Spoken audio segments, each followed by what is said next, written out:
ஆஞ்சநேயருக்கு எதுக்குங்க 5 முகம்? பாதாள லோகத்தில் நடந்த ஒரு பயங்கரமான யுத்தத்தோட அடையாளம்.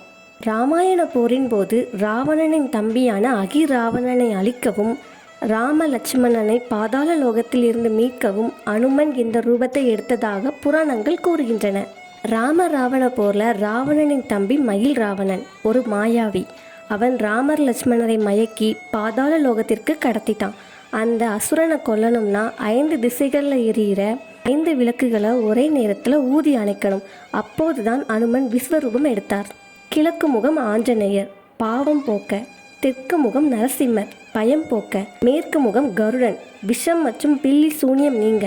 வடக்கு முகம் வராகர், செல்வம் பெருக. மேல்முகம் கயக்ரிவர், அறிவு வளர. ஒரே மூச்சில் 5 விளக்குகளையும் அணைச்சி ராமரை காப்பாற்றின வடிவம் இது.